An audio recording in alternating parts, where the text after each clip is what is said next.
তো দেখো আজকে ভাইফোঁটার দিন, তো বাবা আর কাকা যাচ্ছে পিসি বাড়িতে ভাইফোঁটা নিতে। তো আমার পিসি এমনও একদিন হয়নি ছোটোবেলা থেকে যে বাবাদের আর কাকাকে ফোঁটা দেয়নি। তো খুব ভালো লাগছে, দেখো এই বয়সে আমার পিসি এখনও উপোস করে বসে আছে। পিসির ভীষণ শরীর খারাপ, তাও বাবাকে আর কাকাকে ফোঁটা দেওয়াই চায়, দেখে ভীষণ আনন্দ লাগছে। আর বন্ধুরা, আমার ভাই থাকতে আমি সত্যি কথা বলতে এখন ফোঁটা দিতে পারছি না, কারণ আমার শ্বশুরবাড়িতে ভাইফোঁটা নেই। তো বাবা কাকা যাচ্ছে দেখে আমার ভীষণ আনন্দ লাগছে। তো এই ভিডিওটা তোমাদের সঙ্গে শেয়ার করলাম।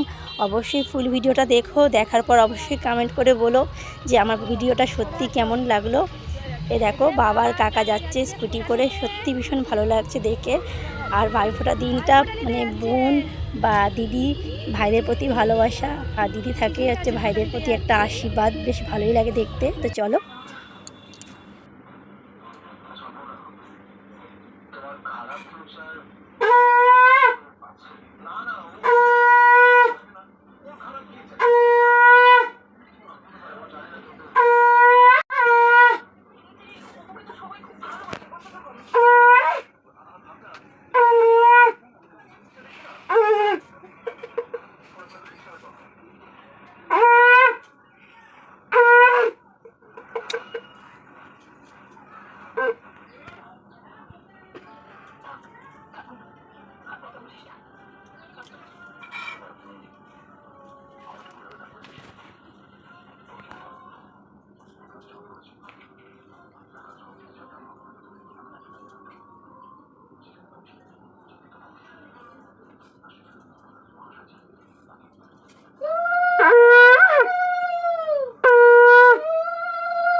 আমি যে রাধায় কাপড় নিয়ে আসে কোথায় যাই না কিছু না, কাপড় আমার ভর্তি কাপড়।